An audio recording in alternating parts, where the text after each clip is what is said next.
അരുണെ കഴിഞ്ഞ 8 വർഷം 9 വർഷമായിട്ട് പിണറായി വിജയനെതിരെ കച്ചിത്തുരുമ്പ് പോലും കിട്ടാതെ കേന്ദ്ര സർക്കാർ അലഞ്ഞിട്ട് ഇപ്പോൾ കിട്ടിയ ഒരു സാധനം എന്താ പറയുക S F I Smriti madam പറഞ്ഞിരുന്നെങ്കിൽ വലിയ പ്രശ്നമുണ്ട്. എന്താണെന്നറിയോ?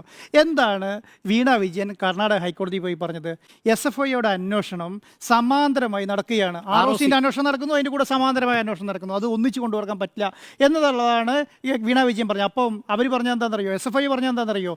ഞങ്ങൾ ഫ്രോഡ്ലെൻസ് ആണ് അന്വേഷിക്കുന്നത് എന്ന് പറഞ്ഞു. അവിടെ എന്തല്ല, അവിടെ അഴിമതിയല്ല അന്വേഷിക്കുന്നതെന്ന് പറഞ്ഞ ആളാരാ?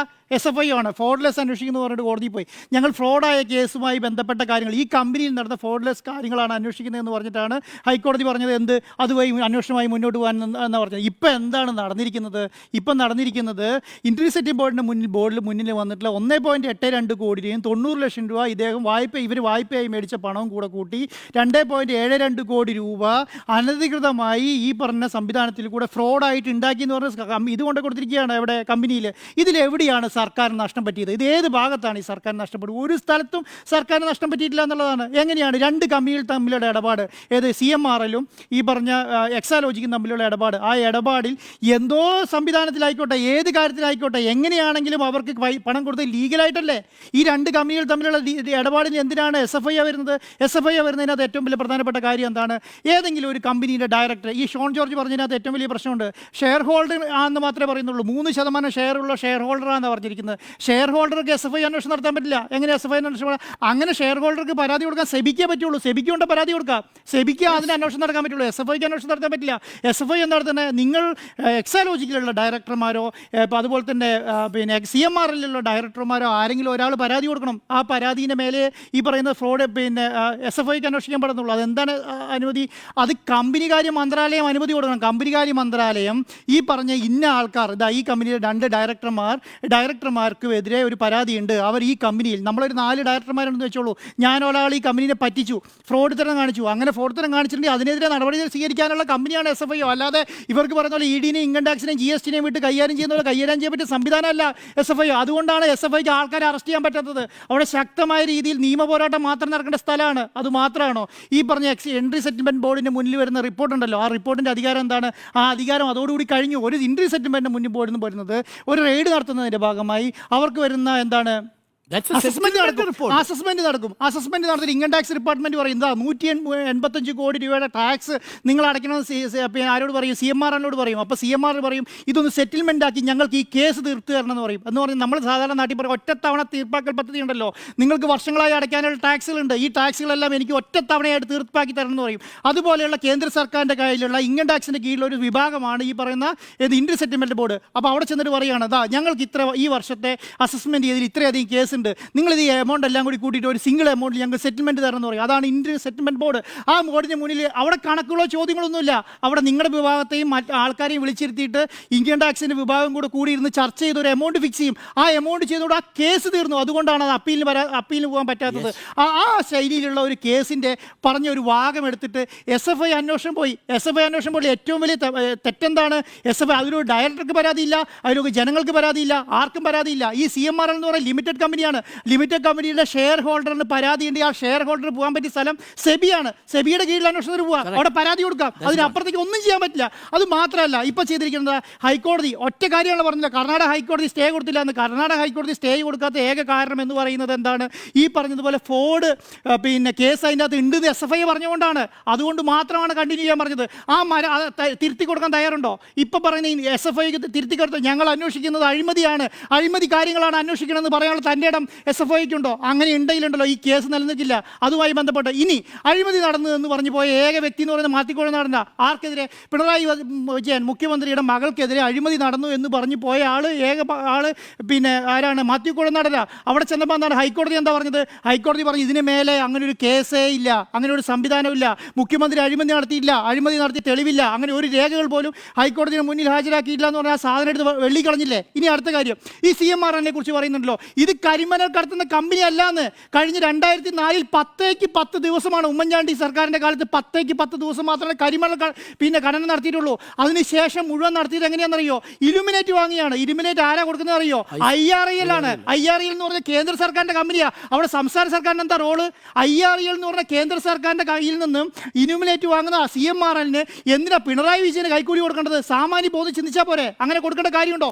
അവർ കൊടുത്തിട്ടുണ്ട്. ആർക്ക്? 95 കോടി രൂപ ഇവിടുത്തെ സർക്കാർ ഇവിടുത്തെ രാഷ്ട്രീയക്കാർക്കും പത്രക്കാർക്കും പത്ര മുതലാളിമാർക്കും കൊടുത്തില്ലേ? അതിനെതിരെ എന്താ അന്വേഷണം നടത്താത്തത്? അത് അന്വേഷിച്ചാൽ ഇവരെല്ലാം അകത്തു പോകും. അതുകൊണ്ടാണ് അവർക്കതിന് വാർത്തയില്ല. അതിന് പിണറായി വിജയന്റെ മകളുടെ പേര് കെട്ടാൻ പറ്റില്ല. അതുകൊണ്ട് ജന്മഭൂമി ഉണ്ടോ എന്ന് അതല്ല ഞാൻ പറഞ്ഞ ജന്മഭൂമിയുടെ കേരളത്തിലെ മാധ്യമ മുതലാളിമാരുണ്ടല്ലോ, എണ്ണി CMRLോട് വാങ്ങിയല്ലോ പണം. എന്തേ പറയാത്തത്? ഒരക്ഷരം പോലും മിണ്ടുന്നില്ലല്ലോ. എന്റെ മുതലാളി ഇത്ര പൈസ മേടിച്ചു കേരളത്തിൽ ഏതെങ്കിലും മുതലാളി പറഞ്ഞിട്ടുണ്ടോ? ഏതെങ്കിലും മാധ്യമപ്രവർത്തനം പറഞ്ഞിട്ടുണ്ടല്ലോ? ഒരാൾ പോലും പറഞ്ഞിട്ടില്ലല്ലോ. ഇന്ന പാർട്ടി ഇവിടെ CPM മേടിച്ചിട്ടുണ്ടല്ലോ, സോറി കോൺഗ്രസ് മേടിച്ചിട്ടുണ്ടല്ലോ, UDFന്റെ പിന്നെ ഘടകകക്ഷിയിൽ മേടിച്ചിട്ടുണ്ടല്ലോ. OC എന്ന് എഴുതിയത് ഉമ്മൻചാണ്ടിയാന്ന് ആർക്കറിയില്ലാത്തത്? കുഞ്ഞാലിക്കുട്ടി വന്ന് പറഞ്ഞില്ലേ ഞങ്ങൾ പൈസ മേടിച്ചു? കുഞ്ഞാലിക്കുട്ടി വന്ന് പറഞ്ഞില്ലേ? രമേശ് ചെന്നിത്തല പറഞ്ഞില്ലേ പൈസ മേടിച്ചു എന്ന്? എന്തേ അന്വേഷണം ഇല്ലാത്തത്? അതിനേക്കാൾ വലിയ പ്രശ്നമുണ്ട്. ഈ പണങ്ങളെല്ലാം ക്യാഷായിട്ടാണ് മേടിച്ചെന്ന് പറയുന്നത്. അവിടെ കള്ളപ്പണമില്ലേ? അവിടെ എന്താ ED അന്വേഷിക്കാത്തത്? ക്യാഷായിട്ട് മേടിച്ചു എന്ന് ഒരു രാഷ്ട്രീയ നേതാവ് വന്ന് പറഞ്ഞിട്ട് അവിടെ ED അന്വേഷിക്കുന്നില്ല. അവിടെ അത് അന്വേഷിക്കാതെ അത് മുഴുവൻ കൂടെ എടുത്തിട്ട് ആർക്ക് കൊടുത്തു? നിഷ്കളങ്കരായ കോൺഗ്രസ്സുകാർ ഒരു കാര്യം മനസ്സിലാക്കിക്കോ. എന്താണെന്നറിയോ? ഈ നിഷ്കളങ്കരായ കോൺഗ്രസ്സുകാരെ മനസ്സിലാക്കേണ്ടത് ഇന്ത്യൻ സെറ്റിൽമെന്റ് ബോർഡിന്റെ മുന്നിൽ കൊടുത്ത രേഖയുണ്ടല്ലോ, ആ രേഖ ഇന്ന് കോടതി സമർപ്പിച്ച രേഖയുണ്ടല്ലോ, ഏതാണെന്നറിയോ? ഒന്ന് ഈ ഡയറീൻ്റെ കോപ്പിയാ. ഡയറീൻ്റെ കോപ്പി എന്തിനാ കൊടുത്തതെന്നറിയോ? നാളെ രാവിലെ ആ രേഖ എടുത്ത് കോടതി പോവും. എന്തിന്?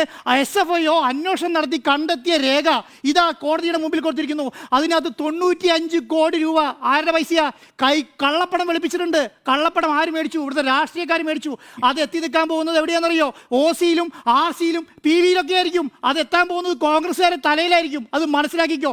എന്നിട്ട് മാത്രം നിഷ്കളങ്കരായിട്ട് പിണറായി വിജയൻ്റെ മകളെ പിടിച്ചോ എന്ന് പറഞ്ഞിട്ട് കാര്യം ഉണ്ടാവില്ല.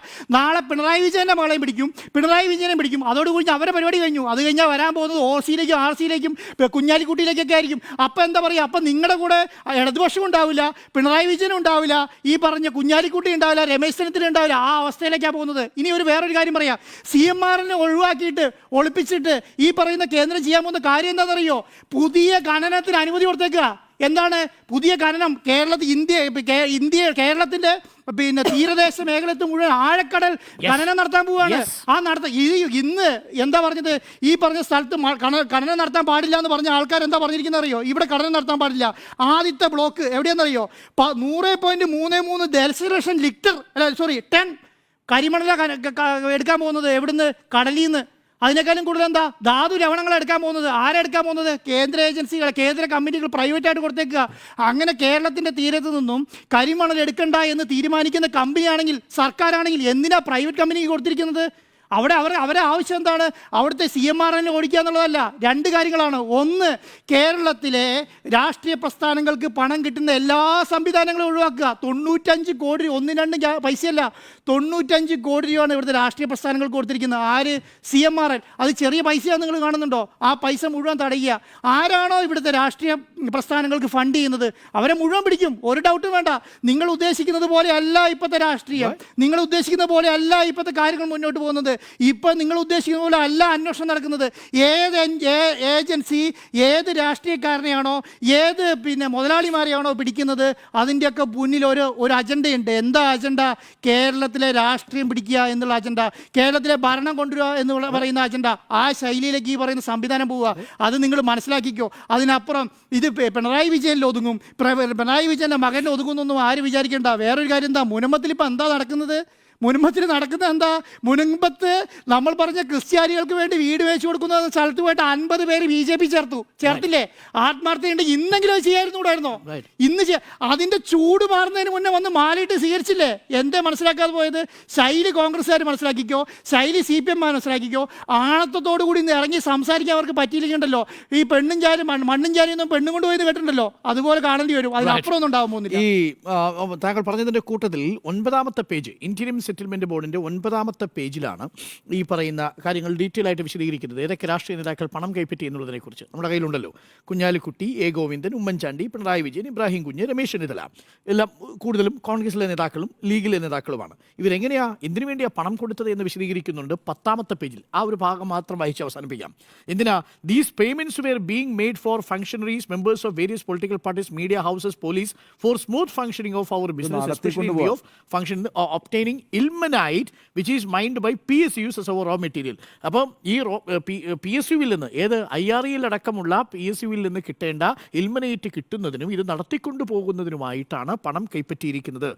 This in turn is having environmental impact. Due to that, we receive large number of threats to obstruct our business to hinder smooth functioning. പരിസ്ഥിതി ആഘാതം ഉണ്ടാക്കുമെന്നുള്ളത് കൊണ്ട് ഇത് പരിസ്ഥിതി ആഘാതം ഉണ്ടാക്കുന്ന പ്രക്രിയ ആയതുകൊണ്ട് അത് ഉണ്ടാക്കാതിരിക്കാൻ വേണ്ടി കൊടുത്ത പണമാണ്. ഇത് കേരളം ചർച്ച ചെയ്യേണ്ടതല്ലേ?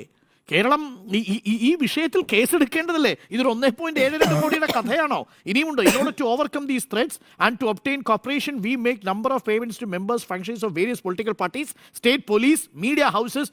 പോലീസിന് കൊടുത്തിട്ടുണ്ട് പണം, രാഷ്ട്രീയ നേതാക്കൾ കൊടുത്തിട്ടുണ്ട്, മാധ്യമ കൈക്കൂലി 95 കോടി രൂപ കൈക്കൂലി കൊടുത്തു എന്ന് പറഞ്ഞിട്ട് അതിന് മേലെ അന്വേഷണമില്ല. അതാണ് അതിന് മേലെ അന്വേഷണമില്ല.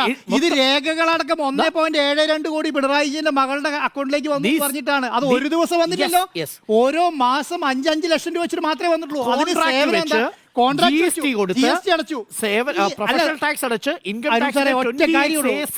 ഒറ്റ കാര്യമുള്ളൂ. എന്താണെന്നറിയോ? ഒരു കമ്പനി ഇപ്പൊ പിണറായി വിജയന്റെ മകളല്ല, ഞാനൊരു കമ്പനി തുടങ്ങും. നിങ്ങൾക്കെല്ലാം കമ്പനി തുടങ്ങാമല്ലോ. കമ്പനി തുടങ്ങിയാൽ എനിക്ക് ആരുമായിട്ട് എഗ്രിമെന്റ് ഉണ്ടാക്കാമല്ലോ. ആ എഗ്രിമെന്റ് ഉണ്ടാക്കി കഴിഞ്ഞാൽ 2 കാര്യം നോക്കുന്നുള്ളൂ. നിങ്ങളോട് ഞാനൊരു ധാരണ ഉണ്ടാക്കി, വെറുതെ എൻ്റെ മനസ്സിലിരിക്കുന്ന ബുദ്ധി നിങ്ങൾക്ക് പറഞ്ഞു തന്നാൽ എനിക്ക് പൈസ പഠിക്കാമല്ലോ. അതിന് സേവനം എന്ന് പറയാ. അതിനാണ് സേവനം എന്ന് പറയാ. അതിന് ഇന്ന ഡോക്യുമെന്റ് വേണം, മറ്റേ സെർവർ വേണം, മറ്റേ കമ്പനി വേണമെന്നൊന്നും ആവശ്യമില്ല. ആ സേവനത്തിന് ഒറ്റ കാരണമേ ഉള്ളൂ. എന്താ കാര്യം അറിയോ? ഞാൻ എന്താണോ സേവനം നടത്തുന്നത്, എൻ്റെ ബുദ്ധിയാകാം, എൻ്റെ കഴിവാകാം, എൻ്റെ സപ്പോർട്ടാവാം, എല്ലാം ഒരു സേവനമാണ്. ആ സേവനത്തിന് ഇന്ത്യൻ നിയമപ്രകാരം ഒറ്റ നിയമമേ ഉള്ളൂ. എന്താണെന്നറിയോ? നിങ്ങളോട് പണം മേടിക്കുമ്പോൾ GST അടച്ച ബില്ല് തരണം. അത് മാത്രമേ ആവശ്യമുള്ളൂ. വീണ വിജയൻ GST അടച്ച ബില്ല് CMRL കൊടുത്തിട്ടുണ്ടോ? അതോടുകൂടി കഴിഞ്ഞു. അത് വ്യാജമായിട്ട് ഉണ്ടാക്കാൻ പറ്റില്ല. ഓരോ മാസം പണം വാങ്ങുമ്പോൾ GST ബില്ല് കൊടുക്കണം. ഒരു മാസത്തെ GST ബില്ല് ആ മാസം കൊടുക്കണം. അല്ലാതെ എല്ലാം കൂടി കൂട്ടി 10ാമത്തെ മാസം കൊടുക്കാൻ പറ്റുമല്ലോ. എല്ലാ മാസവും കറക്റ്റായിട്ട് വീണ വിജയൻ കൊടുത്തിട്ടുണ്ടോ എന്ന് മാത്രം നോക്കിയാൽ മതി. അതിൻ്റെ അപ്പുറം ഒന്നുമില്ല. അതിൻ്റെ അകത്ത് അഴിമതി കണ്ടെത്താൻ പറ്റില്ല എന്ന് തീരുമാനിച്ച ആളാരാണെന്നറിയോ? കേരള ഹൈക്കോടതിയാ. അവിടെ ഒരു തീരുമാനം എടുക്കാൻ പറ്റിയില്ല. അതിനപ്പുറം നിന്നിട്ടാണ് പറയുന്നത് എന്ത് സേവന കൊടുത്തതെന്ന് പറ. എന്നിട്ട് ഇന്നത്തെ രാഷ്ട്രീയ ഞാൻ ഈ നിഷ്കളങ്കരോട് പറയുകയാണ്, ഇന്നത്തെ രാഷ്ട്രീയ പ്രസ്ഥാനം പറയാം പിണറായി വിജയൻ രാജിവെക്കാൻ അല്ലേ? ഈ പറയുന്ന രാഹുൽ ഗാന്ധിയുടെ വീട്ടിലും എന്താണ് പ്രിയങ്ക ഗാന്ധിയുടെ വീട്ടിലും സോണിയാഗാന്ധിയുടെ വീട്ടിലും ED റെയ്ഡ് നടത്തിയ സമയത്ത് നാഷണൽ ഹെറാൾഡ് കേസിൽ ED റെയ്ഡ് നടത്തിയ സമയത്ത് ഈ പറഞ്ഞ ന്യായം ഉണ്ടായിരുന്നോ? ഉണ്ടായില്ലല്ലോ. ഇത് SFI ആണ്. ഇത് അറസ്റ്റ് ഉണ്ടാവില്ല. മറ്റത് വരാൻ പോകുന്ന ഏതാണെന്നറിയോ നിങ്ങൾക്ക്? കള്ളപ്പണം വെളുപ്പിക്കലാണ്. എത്ര കോടി? 95 കോടി രൂപയുടെ കള്ളപ്പണമാണ്. അവിടെ ഈ പറഞ്ഞ അറസ്റ്റല്ല, ആ പറഞ്ഞ് മുന്നിൽ പോയി നിന്ന് ന്യായം പറയേണ്ടി വരും. അത് 95 കോടി. അതെന്താണ്? അതിന് രേഖയില്ല. രേഖ എന്താണ്? CMRL പറയുന്നതാണ് രേഖ. CMRL എന്താ പറയാൻ പോകുന്നത്? ഞാൻ OC എന്ന് എഴുതിയത് ഇപ്പത്തെ ഞാൻ പറയുന്നത് ആ CMRL എന്താ പറയുക, ഒരു വെള്ള പേപ്പറിൽ എഴുതിയൊരു ലെറ്റർ, അതിനകത്ത് ലൂസ് ഷീറ്റിൽ എഴുതിയൊരു പേപ്പർ ലെറ്റർ, അതിൻ്റെ അകത്ത് ഞാൻ കുറേ പേരുടെ ചുരുക്കപ്പേര് എഴുതി OC PV എന്നൊക്കെ. ഇനി CMRL തീരുമാനിക്കും ആരുമായിട്ട് ഇടപാട് നടക്കുന്ന CMRL. ഇലിമിനേറ്റ് കമ്പനി IREലുമായിട്ട് കച്ചവടം നടക്കുന്ന CMRL തീരുമാനിക്കും ആരുടെ പേര് പറയണമെന്ന്. അവർ പോയി നിൽക്കേണ്ടി വരും. അപ്പോൾ കേസിൽ കുടുക്കാനോ എന്നുള്ളതായിരുന്നു ചോദ്യം. 4 പേരുടെയും അഭിപ്രായം യെസ് എന്നാണ്.